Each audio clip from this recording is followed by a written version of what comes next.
Assalamualaikum warahmatullahi wabarakatuh. Alhamdulillah wassalatu wassalamu ala Rasulillah wa ala alihi wa sahbihi wa mawalah. La haula wa la quwata illa billah, amma ba'd.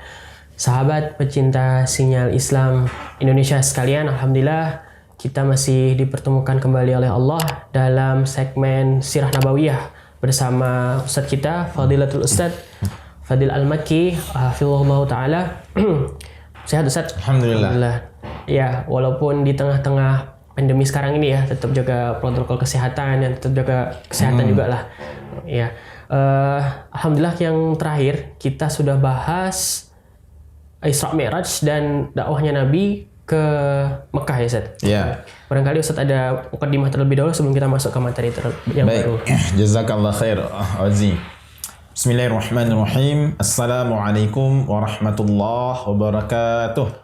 Waalaikumsalam warahmatullahi wabarakatuh. Alhamdulillahi rabbil alamin. Wassalatu wassalamu ala nabiyyina wa maulana Muhammad sallallahu alaihi wasallam wa ala alihi wa ashabihi ajma'in, amma ba'd. Rabbi shrah li sadri wa yassir li amri wa hlul 'uqdatam min lisani yafqahu qawli. Allahumma inna nas'aluka 'ilman nafi'an wa fahman wasi'an wa rizqan wasi'an halalan thayyiban wa 'amalan mutaqabbala. Baik, Ozi, kita telah membahas di pertemuan sebelumnya bahwasanya Nabi Sallallahu Alaihi Wasallam beliau berdakwah ke Taif. Kemudian juga beliau berdakwah ke orang-orang sekitar Mekah. Tidak ada yang menerima dakwah beliau kecuali melainkan hanya sedikit sahaja. Sedikit saja. Maka di sini kita melihat dakwah Nabi yang sangat melelahkan, sangat mendapatkan ujian dari orang Quraisy. Itu hasilnya sangat-sangat sedikit. Kalau kita berada di posisi Nabi, kayaknya kita udah mundur sih. Yeah. Ini udah berjuang sekian belas tahun, udah 11 tahun, tapi kok nggak ada hasilnya juga. Hanya sedikit sekali. Lebih dari 10 tahun, udah mundur aja lah. Maka di akhir-akhir ujian terberat ini, di saat Nabi tidak mendapatkan lagi sokongan yang masuk Islam, tidak ada lagi yang menyuruh dakwah beliau, Allah menjawab segala macam kesusahan Nabi dengan masuk Islamnya beberapa orang pemuda dari Yathrib. Yathrib itu nama dulu. Kalau sekarang namanya namanya Madinah. Tafadhal Ozi. Sekarang antum baca bagaimana proses masuk Islamnya beberapa orang dari Yathrib. Insyaallah kita bahas 3 poin ya di tahun ke-11 Hijriah, tahun ke-12 Hijriah dan tahun ke-13 Hijriah. Nah, pada tahun ke-11 ini datanglah 6 orang dari Yathrib dari kabilah Khazraj ke Makkah untuk berhaji. Haji tahun apa dulu? Waktu ini juga di bulan Zulhijjah juga, Ustaz? Iya. Sama ya, di bulan Zulhijjah. Nabi SAW mengajak mereka ke agama Islam dan mengajak mereka untuk membantu dakwah beliau SAW. Mereka pun beriman kepada apa yang dikatakan Rasulullah. Bahkan mereka berikrar di antara mereka, demi Allah, sesungguhnya dialah Nabi Muhammad nih, Nabi orang-orang Yahudi yang dijanjikan kepada kita. Sudah sepantasnya kita beriman padanya akan hal ini. Ketika mereka tiba di tempat mereka, di Yathrib maksudnya, dipaparkanlah apa yang mereka dengar dari Rasulullah dan mereka mengajak penduduk Yathrib untuk memeluk Islam. Terkenallah Nabi Sallallahu Alaihi Wasallam di sana dan demikianlah awal mulanya orang-orang Yathrib masuk Islam. Nah, ini ada yang menarik, Ustaz. Dialah Nabi orang-orang Yahudi yang orang-orang Yahudi yang orang-orang Yahudi sering janjikan, saya sampaikan ke mereka. Saya salah baca intonasinya tadi. Berapa orang tadi masuk Islam? 6 orang. 6 orang. Di dalam kitabnya 6 orang. Iya, dalam kitabnya ini dijelaskan bahwasanya 6 orang itu sahabat pecinta sinyal Islam sekalian. Mereka anak muda. Masya Allah. Siapa mereka sih? Mereka anak muda. Dan mereka lah yang membawa Islam ke Yathrib nantinya. Kemudian yang berdakwah juga ke Yathrib mendampingi orang-orang baru masuk Islam, Sayyidina Mus'ab bin Umair, anak muda juga. Di sini kita lihat bagaimana peran anak muda dalam perkembangan dan juga dalam perkembangan Islam. Tentunya anak muda memiliki peran yang luar biasa. Masya Allah. Ketika dakwah di Mekah seolah-olah tidak akan mendapatkan hasil lagi, tidak akan mendapatkan kemenangan lagi, maka Allah hantarkan kepada Rasulullah 6 orang anak muda dari Yathrib. Orang tua ada nggak kelebihan? Ada. pengalamannya. Ya. Tapi anak muda memiliki segala macam kreativitas, segala macam inovasi mereka. Semangat, kekuatan. Semangat, kekuatan, kejernihan berpikir. Orang tua nggak jernih berpikirnya Ustaz. Orang tua jernih, tapi banyak yang dipikirkannya. Memikirkan anak, istri, kerjaan, amalannya masih sedikit kadang-kadang kan. Tapi anak muda, Masya Allah Ozi dalam sejarah. Hei anak muda, jangan sia-siakan masa muda kalian. Lihat bagaimana Islam pertama sekali dibawa ke Madinah. Islam yang pertama ketika Islam saat itu telah menemui jalan buntu, seolah-olah nggak akan berkembang lagi dakwah. Kemudian Allah hantarkan anak-anak muda dari Yathrib, dan Islam pun berkembang di Yathrib melalui tangan anak-anak muda ini yang didakwahi oleh Nabi SAW. Ngapain mereka ke Makkah sih? Berhaji waktu itu. Berhaji mereka. Siapa itu? Anak muda. Anak muda haji. Masya Allah. Anak muda berarti sibuk dengan perkara ritual keagamaan mereka. Berarti nama anak muda ini memang dia mengikuti agama Hanif Nabi Ibrahim, Ustaz. Anak-anak muda ini mereka bukan anak muda yang pure menyembah agama Hanif Nabi Ibrahim. Kenapa? Karena agama Nabi Ibrahim telah sedikit dicampurin oleh bumbu-bumbu jahiliyah tadi. Maka mereka pun belum mengenal Islam saat itu. Kalau dibilang pure agama Nabi Ibrahim, mereka nggak butuh dakwah lagi. Sama seperti Waraqah bin Naufal. Dia nggak butuh lagi dakwah, begitu tahu, oh ini ada namus, oh ini kalau usia umur panjang saya akan bela kamu. Tapi mereka belum mengenal Allah secara jelas tentunya. Namun warisan, sisa-sisa warisan agama Nabi Ibrahim masih ada pada mereka. Orang-orang jahiliyah dulu mereka berhaji juga sih. Mereka tawaf juga mereka. Tapi mereka disibukkan oleh kesesatan mereka. Gara-gara siapa tuh? Saya lupa. Ada Tufail yang nggak salah, Ammar bin Tufail. Dia berangkat ke Syria, kemudian pulang-pulang bawa berhala. Maka orang-orang jahiliyah ini adalah orang-orang yang sesat. Jadi kita lihat peran anak muda. Yang pertama, kenapa mereka berangkat ke kota Mekah untuk berhaji? Untuk menjalankan satu ibadah yang merupakan warisan dari Nabi Ibrahim alaihissalam. Itu anak muda, Wazi. Dan mereka mendapatkan hidayah karena mereka bergerak. Bukan cuma mager doang. Kalau mereka cuma mager doang di Madinah, ketemu nggak sama Nabi itu? Belum tentu. Nggak ketemu kan? Jadi untuk mendapatkan keberhasilan, kesuksesan, kita harus bergerak kemanapun kita gerak. Dan perjalanan dari Madinah ke Mekah berapa ratus meter? 400 meter. 400 kilometer. 400 meter. 400 kilometer.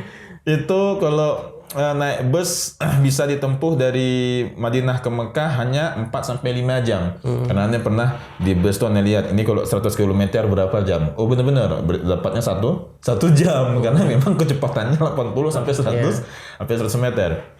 Biasanya jamaah haji ataupun jamaah umrah berangkat sebelum sholat zuhur, jam-jam setengah 3, jam 2 berangkat sampai ke kota Mekah itu Isya ataupun jam 8, jam 9 karena ada berhenti dulu di peristirahatan. Nah, 400 km mereka berjalan, mereka bergerak. Tujuan mereka awalnya untuk melakukan ibadah haji. Kemudian Allah berikan hidayah mereka memeluk Islam melalui dakwah Nabi SAW. Di sini fiqh sirahnya menunjukkan kepada kita, hei anak muda, untuk mendapatkan kesuksesan. Bukankah kesuksesan yang paling utama dan pertama itu adalah hidayah, Hazi? Ya, itu kesuksesan paling utama. Maka untuk mendapatkannya bergeraklah. Jangan cuma diam di rumah saja, jangan diam di kamar. Dalam sebuah hadis dijelaskan orang yang menjaga silaturahmi maka akan panjang umurnya. Akan dipanjangkan umurnya, diberkahkan rezeki, dibanyakkan rezekinya. Panjang umur ini bagaimana, Ozi? Apakah panjang umur di sini umur kita telah ditetapkan 63-70 tahun? Apakah bisa bertambah? Bukan. Maksudnya umur kita sama, tapi terasa panjangnya karena lebih banyak amalan yang kita kerjakan. Bisa jadi kita beramal sedekah ini itu segala macam, kita meninggal tapi pahalanya masih ngalir. Ini maksud umur yang panjang tadi. Kalau cuma di kamar mager doang nggak dapat. Tapi kayak Kang Wahyu di sini, kameramen kita, cuma kameramen doang. Ini kalau video ini terus ada sampai hari kiamat, Kang Wahyu 50-70 tahun lagi meninggal masih ngalir ini pahalanya. Masya Allah. Untuk kita, untuk kameramen juga. Ini maksudnya umur yang panjang. Tapi kalau cuma di kamar doang, Kang Wahyu nggak dapat apa-apa. Dapat sih mimpi doang. Baik, yang pertama mereka 6 orang. Namanya siapa? As'ad bin Zurarah dari Bani Najjar, Auf bin Haris bin Ifa'ah.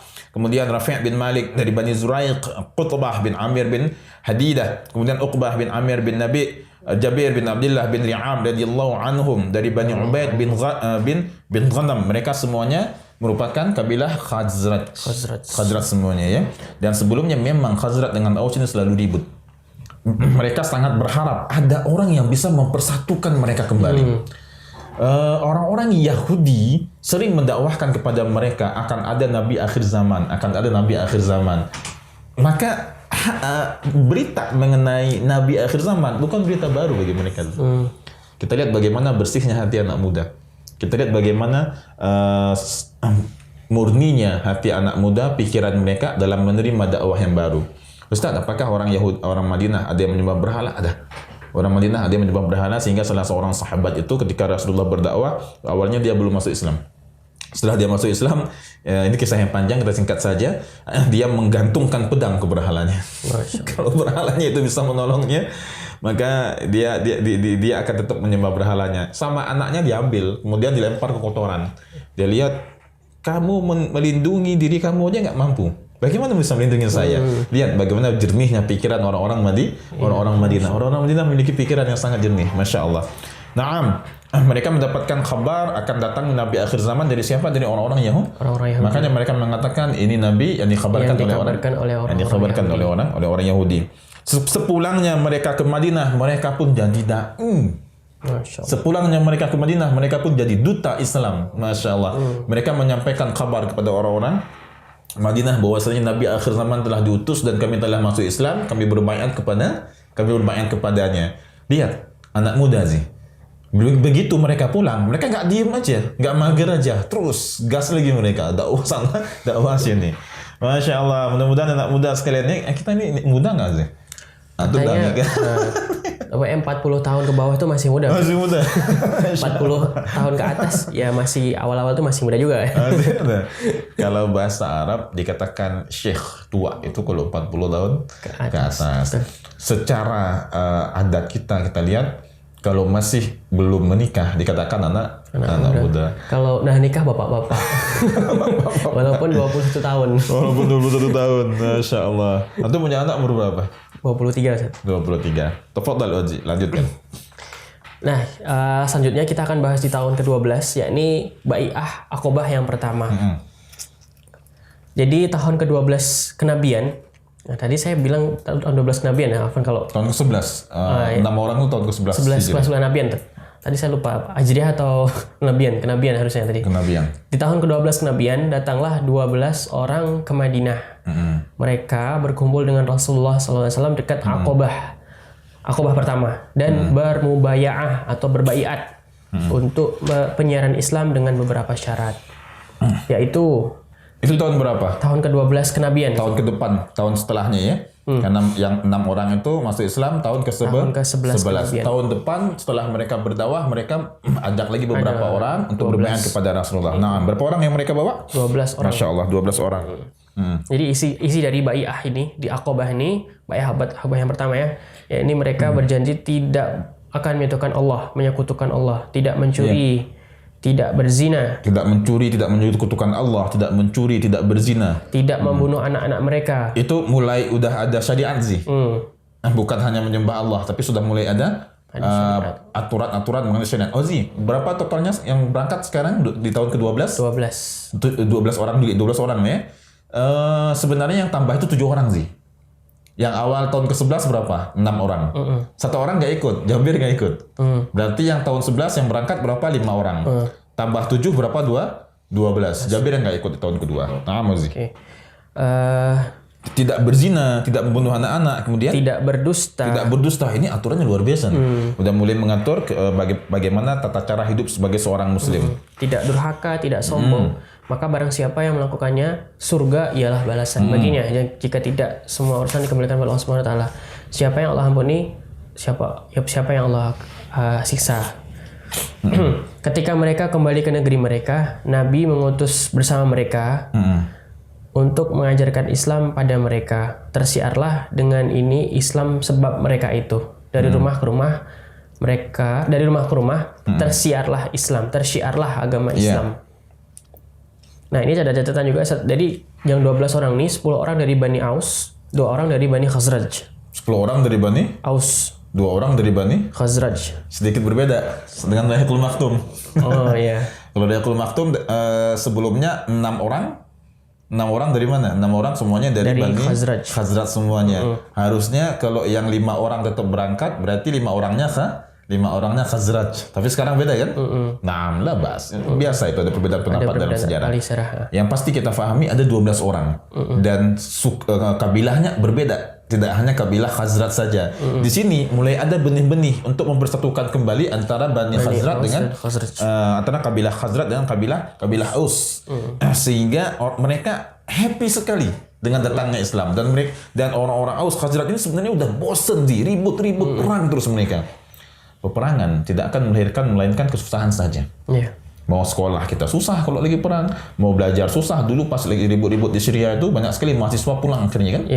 Salah satu seorang ustadz yang sempat kasih materi, kita nggak sebut ustadznya siapa, nanti buka daurahnya, pulang dia akhirnya menyelesaikan kuliahnya di mana? Di Brunei akhirnya kan, karena keburu perang. Kita bisa hidup damai seperti ini nih, damai di Indonesia seperti ini, alhamdulillah. Jadi sebisa mungkin jangan buat kericuhan, sebisa mungkin jangan buat onar. Jangan perpanas masalah-masalah yang kita bisa duduk bareng dengan kepala yang adem, kita bisa berdamai, kita bisa hidup bahagia, itu udah happy sekali. Ozi, anak-anak kita bisa berangkat sekolah, bisa belajar agama, bisa belajar ilmu yang lain, kita bisa hidup martah dengan istri kita, bisa kerja, itu udah luar biasa. Satu nikmat yang Masya Allah luar biasa. Kalau perang, ribut sana sini, Yaman perang, Masya Allah. Syria perang, mau berangkat sekolah aja kita susah. Gaza juga masih dibombardir terus sekarang ya. Maka beruntunglah kita tinggal di Indonesia, aman, tentram, damai, Masya Allah. Jaga kedamaian ini, mudah-mudahan anak cucu kita terus bisa hidup damai dalam keadaan berbeda apapun, biasa itu berbeda. Namun jangan memperuncing masalah. Lihat suku Aus, suku Khazraj, mereka udah mulai merasa happy karena merasa ini ada orang nih yang bisa kita percaya untuk menyatukan kembali kita. Maka di Aqabah pertama ini diikuti oleh suku Aus dan suku Khazraj. Ini merupakan benih akan bersatunya kembali mereka, damainya kembali mereka. Kemudian mereka 12 orang ini balik lagi sih ke mana? Ke Madinah. Ada yang ikut, siapa tuh? 3 orang nih. Tadi disebutkan, jadi dia 3 orang ini orang Makkah seperti sahabat Rasulullah dari Makkah. Salah satunya siapa? Mus'ab bin Umair Al-Abdari. Dia ngikut kembali ke Madinah untuk berdakwah ke Madinah. Apa tugas orang-orang yang telah masuk Islam tadi? Tugas mereka untuk membantu kelancaran dakwah Mus'ab bin Umair. Jadi Uzi, ada baiknya bagaimana kalau kita ngundang penceramah, maka orang-orang yang siap untuk menyambut penceramah tadi, menyediakan makanan, itu harus ada. Harus ada disiapkan siapa nih yang nyambut ustadz, siapa ini yang nampung ustadz, tinggal ustadznya, kalau ustadznya mau nginap, siapa yang jemput segala macam. Jangan biarkan ustadznya datang sendiri, ini di mana kajiannya gini, jangan. Tapi ada sambutan yang baik tentunya, sehingga ada kerjasama yang baik dalam dakwah dan akan menghasilkan dakwah yang baik pula nantinya. Ketika Mus'ab bin Umair beliau radhiyallahu anhu datang ke kota Madinah, itu ada yang nyambut. Mus'ab bin Umair menginap di rumah As'ad bin Zurarah. Kemudian dibawa oleh As'ad untuk berdakwah ke sana kemari. Dan Mus'ab bin Umair ini artisnya kota Mekah dulunya. Ya, ini laki-laki yang sangat ganteng, pemuda, gagah. Kalau dia lewat di jalanan-jalanan kota Mekah, maka syair menceritakan anak-anak gadis pingitan kota Mekah itu semuanya mau keluar dari kamar pingitannya. Pingin melihat Mus'ab bin Umair. Satu kesempatan Nazi dan juga teman-teman sekalian, sahabat pernah menangis melihat keadaan Mus'ab bin Umair di Madinah. Melihat pakaiannya, melihat makanannya. Tidak seperti yang dia dapatkan ketika masih tinggal di Mekah. Masya Allah, ini dulu Mus'ab bin Umair luar biasa. Ketika di Mekah dia mendapatkan segala macam kenikmatan, segala macam fasilitas. Begitu dia hijrah masuk Islam, maka dia tinggalkan semuanya dan hidup dengan ala kadarnya saja. Termasuk Mus'ab bin Umair ini Ozi yang memegang bendera pasukan kaum muslimin ketika perang Uhud. Dipotong tangannya, Masya Allah. Dipotong tangannya oleh musuh Islam, tangan kanan dipotong, tangan kiri dipotong. Maka dia ingin memeluk juga. Dengan kedua lengannya, akhirnya ditebas lagi. Di perang apa itu sih? Perang Uhud. Bagaimana seorang laki-laki pemuda yang kemudian mendapatkan pahala syahid. Mus'ab bin Umair datang ke kota Madinah. Maka dakwah Nabi pun diterima dengan baik di kota Madinah, walaupun beberapa pemukanya nggak setuju Di antaranya ada Usaid. Usaid di sini dia termasuk salah seorang orang yang dituakan juga di kota Madinah. Ada Usaid, kemudian ada Sa'ad bin Mu'az, termasuk orang-orang yang dituakan dari kalangan kota Madinah. Maka Usaid ini pun dia datang. Dia datang untuk menghadap kepada Mus'ab bin Umair dan juga si As'ad bin Zurarah. Datang dan siap-siap bawa tombak itu Zi. Masya Allah. Datang siap-siap untuk bawa tombak. Ya namanya Mus'ab bin Umair datang kemudian mendakwakan masalah agama, masalah sensitif kan? Dia datang dia bawa tombak. Kemudian dia bilang, apa yang kalian bawa kepada kami? Apa kalian berdua hendak membodoh-bodohkan orang-orang yang lemah di antara kami? Udah pergi, jauhi kami. Jauhi kami jika tidak ada keperluan kalian. Mus'ab pun berkata, gimana kalau begini? Kamu duduk dulu, kamu dengarkan dulu. Kalau memang kamu cocok, ya silakan kamu ikutin. Kalau nggak cocok, saya akan tinggalkan kalian. Akhirnya Usaid pun menancapkan tombaknya ke tanah dan dia bilang, oh ini adil nih. Ini enak nih, bisa kita ajak ngobrol. Ini menunjukkan orang Madinah dalam keadaan marah pun mereka masih menggunakan otaknya. Ini Usaid dalam keadaan marah nih sih. Dalam keadaan marah, dalam keadaan udah nggak nyaman dia. Kenapa? Ada orang datang ke Usaid bin Hudhair namanya. Usaid bin Hudhair ini ada orang datang ke kotanya membawa agama baru. Yang agama baru ini bisa membedakan keyakinan antara istri dengan suami, anak dengan orang tua. Ya, dia pengen apa buat perhitungan kan, siapa nih tiba-tiba datang ke sini. Datang dengan tombak tuh. Tapi tenangnya Mus'ab bin Umair, tenangnya As'ad bin Zurarah, mereka nggak kabur. Ketika ada orang datang, kita bawa tombak. Nggak kabur langsung, enggak. Mereka hadapi dengan senyuman, datang, tenang dulu. Gimana kalau kita duduk dulu, kalau memang ente cocok, ya udah, bismillah ikutin. Tapi kalau memang ente nggak menyukainya, ya jangan ente ambil. Dan saya juga nggak akan sibuk lagi di sini, nggak akan memaksa. Ditancapkan tombaknya. Ini mantap nih, ini adil nih. Akhirnya dia duduk. Dia duduk setelah dia dengarkan cerita penjelasan Islam dari Mus'ab bin Umair, kemudian dia pun memeluk Islam. Dan dia mengarahkan lagi. Kalau ente mau dakwahkan lagi tuh ada tuh siapa? Sa'ad bin Mu'az. Sa'ad bin Mu'az juga sama demikian, masuk Islam juga. Masya Allah. Peran siapa tadi? Peran dari Mus'ab bin Umair. Siapa dia? Anak muda bukan? Anak muda dia. Ganteng nggak dia? Ganteng dia. Makanya kalian anak muda, pecinta Islam di Indonesia yang dirahmati Allah, kalau kalian memang diberikan kelebihan wajah yang ganteng, gunakan untuk berdakwah. Gunakan untuk berdakwah. Ustaz, alhamdulillah kami ganteng. Tapi yang benar-benar ganteng maksudnya. Semua kita good looking insyaallah. Ustaz, kami ganteng Ustaz. Gunakan untuk berdakwah. Lanjut Ozi. Sekarang kita akan bahas pada tahun ke-13 kenabian. Datanglah, ini lebih banyak lagi Ustaz. 73 laki-laki dan 2 perempuan dari Madinah. Mereka berbaiat kepada Rasulullah. Ada perempuan di situ? Ada 2 perempuan Ustaz. Di dekat Abu Uqbah yang kedua, bahwa mereka akan menyembah Allah, tidak berarti bertahap tuh ya, beberapa tahun ya, tahun ke-11, tahun ke-12, tahun ke-13. Baik Ozi, saya rasa udah cukup dulu untuk sekarang karena waktu juga udah habis ya. Apa hikmah yang bisa kita ambil? Kadang kemenangan dan juga keberhasilan itu datang di waktu dan tempat yang tidak kita duga-duga. Kita pengen belajar satu materi, nggak paham, belajar aja. Nanti ada masanya. Kita buka usaha, nggak berhasil-hasil, terus aja usaha. Pasti ada masanya. Zoom dulu. Kalau Zoom itu ada sebelum Corona, kira-kira orang mau pakai nggak Zoom itu sih? Untuk apa pakai Zoom gitu? Kan ada Google Meet kan? Google Meet sering nggak orang pakai?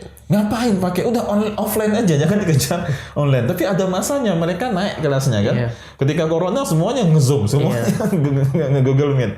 Khairan. Jadi keberhasilan dan juga kesuksesan akan datang di waktu dan juga tempat yang kita nggak duga-duga. Nabi SAW berdakwah kepada kaumnya, tapi yang masuk Islam malah orang dari Madinah. Banyaknya dari luar kota Madinah. Hikmahnya apa sih? Kalau semua orang Quraisy saat itu masuk Islam, sangat mudah bagi Allah untuk masukkan semua kita semuanya hamba Allah.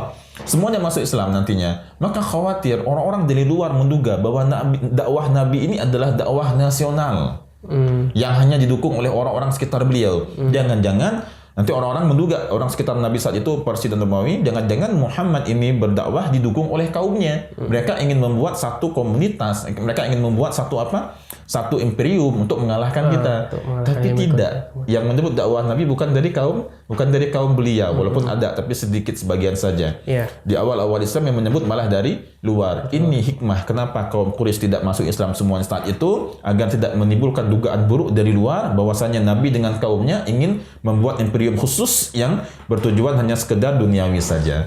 Silakan ditutup Uzi. Barakallahu fiikum. Alhamdulillah.